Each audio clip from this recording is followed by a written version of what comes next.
Welcome to Toonverse.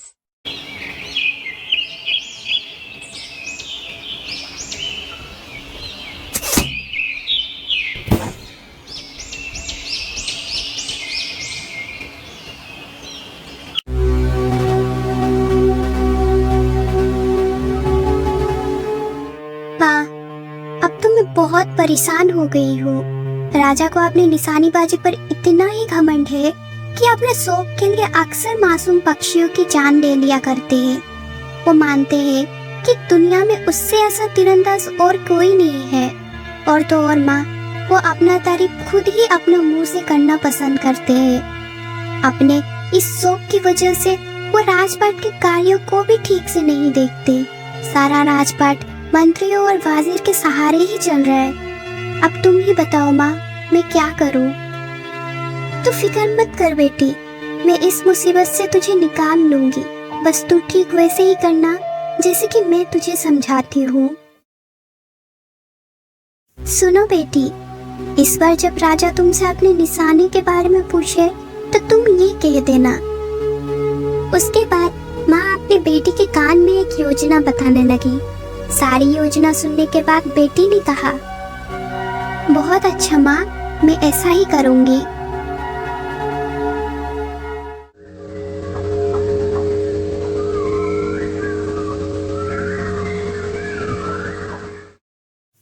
अगले शाम को जब राजा ने अपनी तीरंदाजी के बारे में रानी से पूछा, कहो सुंदरी, हम जैसा निशानेबाज है क्या इस पूरी दुनिया में?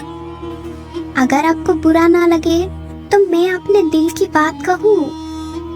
हाँ हाँ कहो रानी, तुम क्या कहना चाहती हो?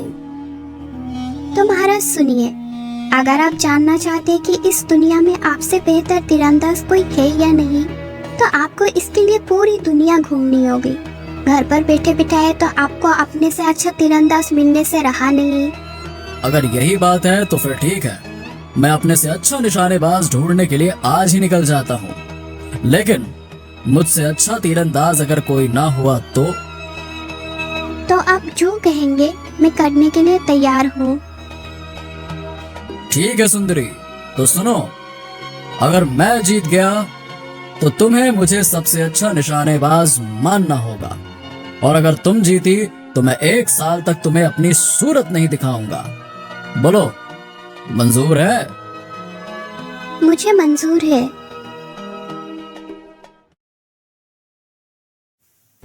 और इस प्रकार राजा अपने से अच्छे तीरंदाज की खोज में निकल पड़ा।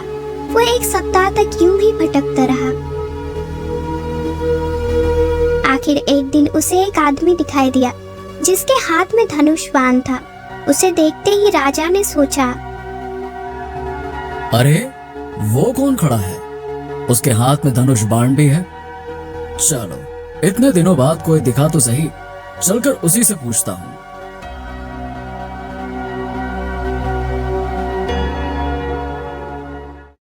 क्यों भाई, तीर कमान हाथ में लिए हो? तुम क्या किसी शिकार की तलाश कर रहे हो क्या?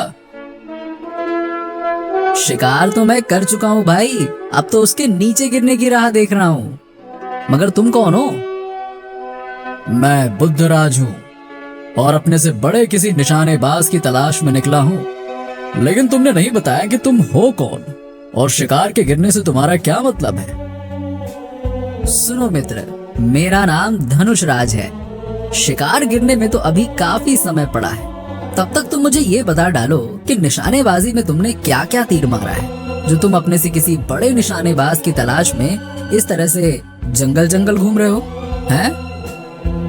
राजा बुद्धराज ने अपने तीरंदाजी के गुण उसे बताए और फिर गर्व से बोला, हाँ, तो अब तुम बताओ, मेरे जैसा तीरंदाज है कहीं पर?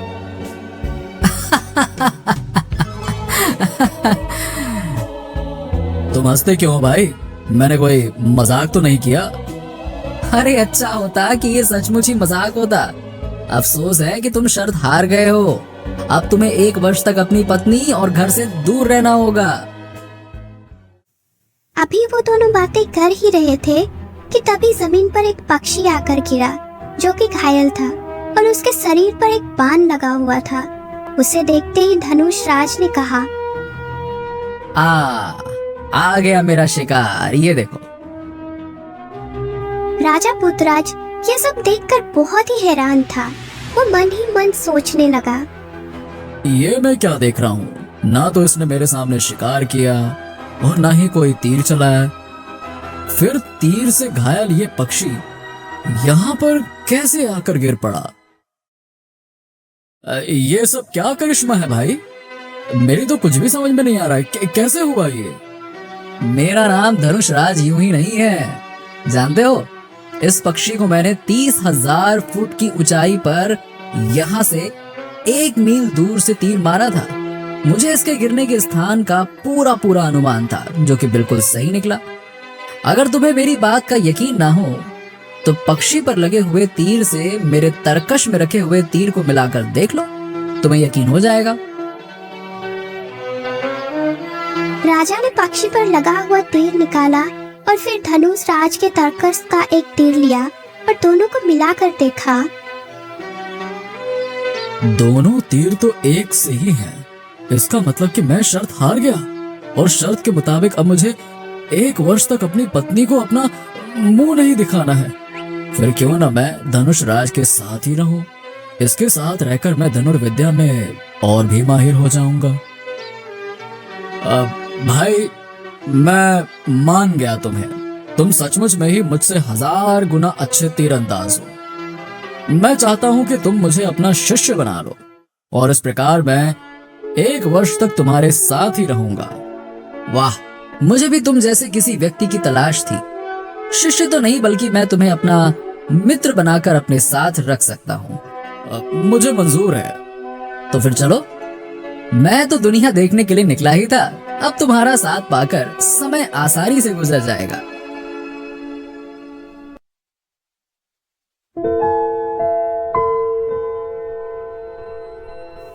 इस प्रकार दोनों आगे बढ़ने लगे। नदी, नाला और शहर घूमते घूमते वो एक पर्वतीय इलाके में जा पहुंचे। वहां पर उन्होंने देखा कि एक पहाड़ पर खड़ा हुआ आदमी जोर जोर से ठहाके लगाकर हंस रहा था।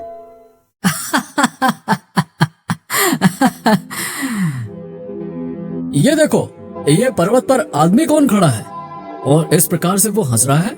अवश्य ही वहां कोई तमाशा हो रहा होगा। चलो, चलकर हम भी देखते हैं। आ जाओ। परंतु जब वो दोनों उस आदमी के पास पहुंचे तो वहां पर कोई तमाशा नहीं हो रहा था। सुनो मित्र, इस प्रकार से हंस क्यों रहे हो? अरे, मुझे तो ये कोई पागल लगता है। क्या कहा? पागल? मैं तुम्हें पागल नजर आता हूँ? क्षमा करना मित्र, हमसे गलत फहमी हो गई थी। दरअसल बात यह है कि हम तुम्हें बिना कारण के ही हंसता देखकर सोच में पड़ गए थे। ओह, मगर मैं बिना कारण के कभी नहीं हंसता। जानना चाहते हो कि मैं क्यों हंस रहा था? तो सुनो, मेरा नाम गिदरास है और मैं 40,000 मील दूर तक देख सकता हूँ। यहाँ से 15,000 मील दूर एक बाजीगर तमाशा दिखा रहा था। बस उसी तमाशे को देखकर मैं लोटपोट हुआ जा रहा था, लेकिन तुम दोनों ने सारा मजाक किरकिरा कर दिया। ओह, इस बात के लिए हमें माफ कर देना। लेकिन ये बताओ कि तुम्हारा इस दुनिया में कौन कौन है? कोई नहीं है, मैं बिल्कुल अकेला ही हूँ। तब दोनों ने अपनी अपनी योग्यताएं गीतराज को बताई, जिसे सुनकर वो अत्यंत प्रसन्न हुआ। वाह, तुम्हारे जैसे दोस्त पाकर मैं धन्य हो गया। तो फिर चलो, हम तीनों एक साथ इस दुनिया की सैर करेंगे। उसके बाद वो तीनों अपने अपने घोड़े पर सवार होकर आगे बढ़ चले। तीनों मित्र देश विदेश की यात्रा करते हुए आगे बढ़ते जा रहे थे और एक दिन वो एक भयानक जंगल में पहुंचे, जहां पर राजा की दृष्टि एक आदमी पर पड़ी। उसे देखकर राजा सोचने लगा, इस भयानक जंगल में ये अकेला आदमी यहाँ पर क्या कर रहा है?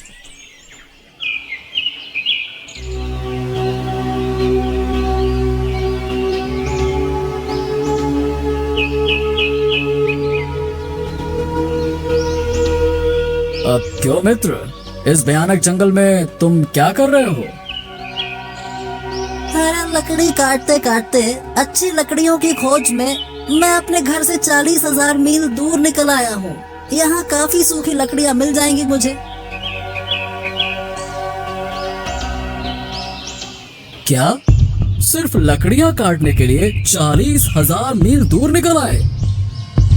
हाँ, मगर ये सच है कि मेरा घर उत्तर दिशा में यहाँ से 40,000 मील दूर है।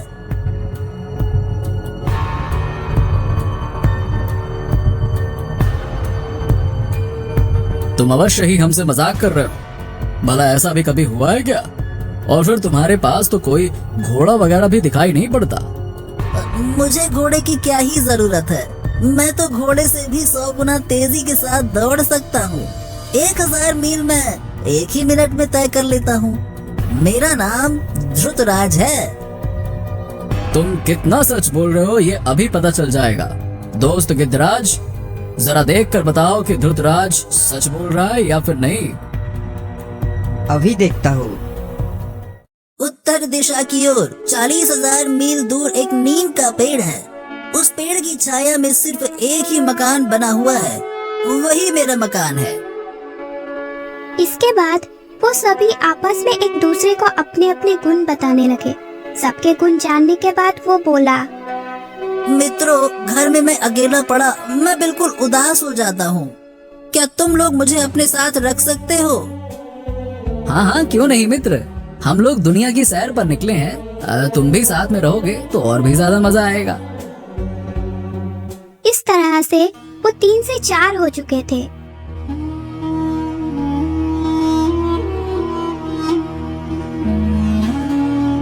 चलते चलते वो एक नगर में जा पहुँचे। धृतराज वहाँ पर पहले ही पहुँच चुका था। नगर में पहुँचने के बाद राजा ने कहा, हैरानी की बात है कि सारे बाजार बंद हैं, गलियां सूनी पड़ी हैं। आखिर कारण क्या हो सकता है? मुझे पास ही एक पेड़ के नीचे कुछ लोग दिखाई पड़ रहे हैं। हमें उन्हीं के पास चलकर नगर की उदासी का कारण पूछना चाहिए।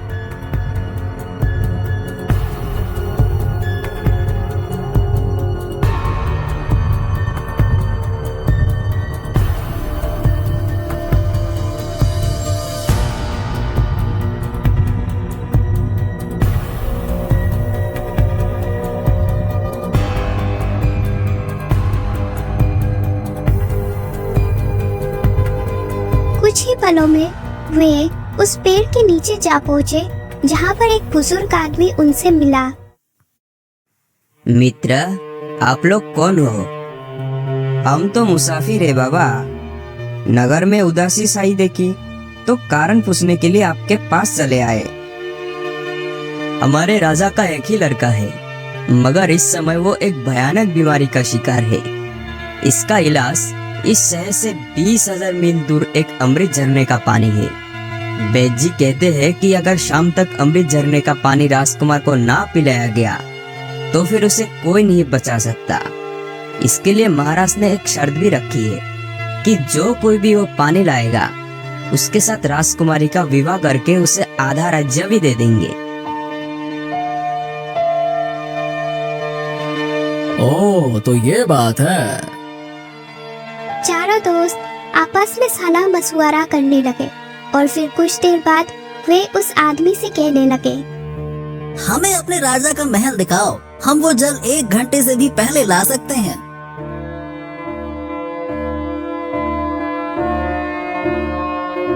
उस आदमी से रास्ता के बारे में पूछकर चारों मित्र महल में जा पहुँचे। दरबार ने उन्हें राजा के सामने पेश किया।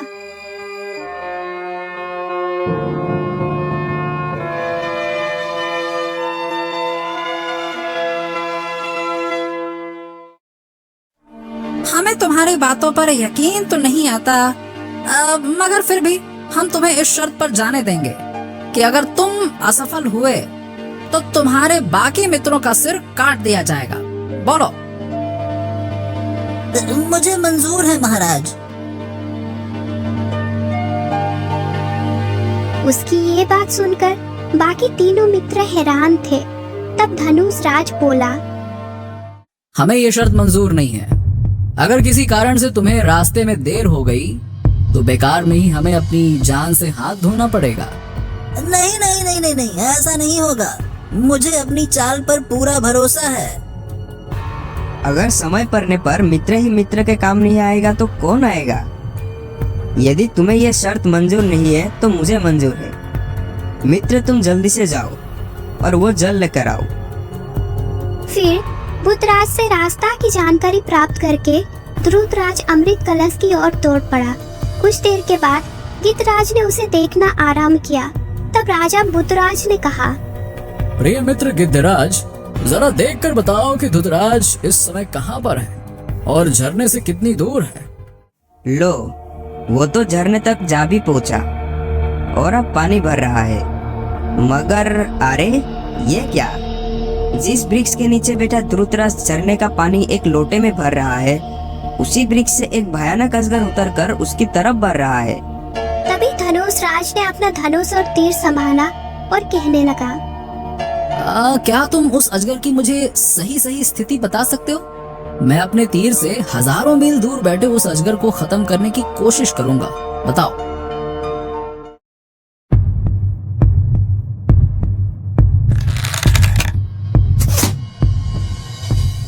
तीर एकदम निशाने पर लगा है और लो, अजगर की पकड़ भी ढीली होते जा रही है।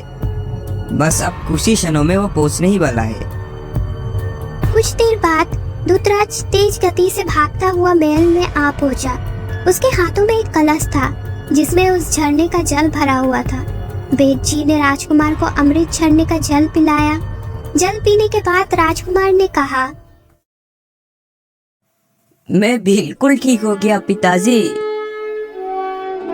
वाह वाह, आज मैं बहुत खुश हूँ, बहुत खुश। तो अब तुम में से किसी एक के साथ मेरी बेटी का विवाह होगा, मगर यह फैसला तुम्ही को मिलजुल कर लेना होगा कि मेरी बेटी का हाथ तुम में से कौन थामेगा। राजकुमारी से विवाह करने का असली हकदार तो धुतराज ही है महाराज। वही अपनी जान जोखिम में डालकर हजारों मील दूर से अमृत जल लाया है। धनुषराज और गिद्धराज ने तो केवल उसकी मदद की है। ये झूठ है महाराज, ये सारी योजना तो मेरी ही थी। योजना? कैसी योजना? मैं सच कहता हूँ महाराज, अगर मैं योजना ना बनाता तो हम कभी भी इस राज्य में ना पहुँचते और ना ही हमें आपके महल में चल रहे षड्यंत्र का पता चलता।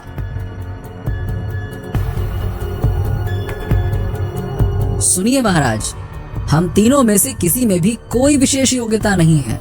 हम तीनों रंगपुरी के मशहूर ठग हैं, मगर हम इस ठगी के धंधे से बिल्कुल उकता चुके थे और चाहते थे कि शरीफों की तरह से अपना जीवन व्यतीत करें। तब एक दिन राजा बुद्धराज की पत्नी यानी रानी सुंदरी की माँ हमारे पास आई और उन्होंने ही हमें एक ऐसी योजना बनाने के लिए कहा जिससे महाराज बुद्धराज का घमंड टूट सके और वो निर्दोष पक्षियों की हत्या ना करें। उनके कहने पर ही हम भेष बदलकर महाराज का पीछा करने लगे और वक्त पड़ने पर जब मैं धनुषराज बनकर महाराज के सामने पहुंचा और उन्हें बातों में उलझाया, इसी बीच गिद्धराज ने मेरे ही जैसे एक तीर से एक पक्षी मार गिराया और महाराज ने मुझे चमत्कारी तीरंदाज मान लिया और महारानी जी को दिया हुआ वचन निभाया। ओह, फिर आगे क्या हुआ? हाँ महाराज, योजना के अनुसार हम आगे बढ़े तो आपका परिचय गिद्धराज और ध्रुतराज से हुआ, जबकि वास्तव में ध्रुतराज के पास भी एक तेज घोड़ा था। मैंने जानबूझकर अपने घोड़े की गति धीमी रखी ताकि ध्रुतराज हमसे पहले इस नगर में पहुंच जाए और यहाँ पहुंचकर हमने सारे शहर की छाई उदासी का कारण पूछा तो राजकुमार की बीमारी का उपाय जानकर अमृत झरने का पता चलने के बाद मैं वैद्य जी के घर पर गया। जब मैं वैद्य जी के घर पे पहुंचा तो मैंने उन्हें आपके महामंत्री से बातें करते हुए सुना। मैं छिपकर उनकी बातें सुनने लगा, जहां वैद्य जी मंत्री से कह रहे थे, सूरज छिपने के बाद वो दवा के बहाने राजकुमार को जहर दे देंगे। वाह वैद्य जी वाह, बहुत बढ़िया। अगर आप ऐसा कर देंगे तो मैं आपको माला माल कर दूंगा।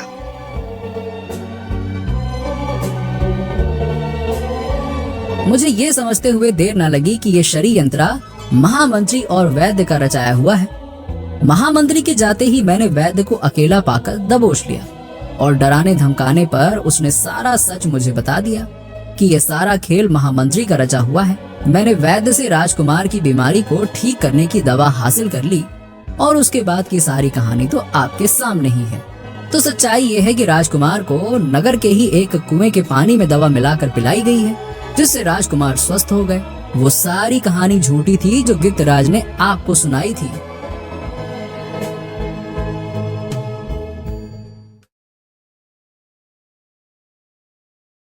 सैनिकों ने महामंत्री और वेद को उसी समय कारागार में डाल दिया।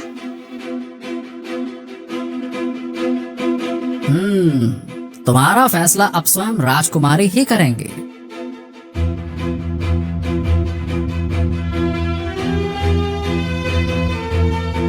माना कि तुम तीनों ठग हो, लेकिन आज तुम्हारे ही कारण एक खतरनाक साजिश का पर्दाफाश हुआ है। तुम्हारे भीतर एक अच्छा इंसान बनने की लालच भी है, इसीलिए शर्त के मुताबिक मैं विवाह तो ध्रुतराज से ही करूंगी, क्योंकि तुम राजा पोतराज के मुजरिम हो, इसीलिए पहले उनकी अनुमति लेनी चाहिए।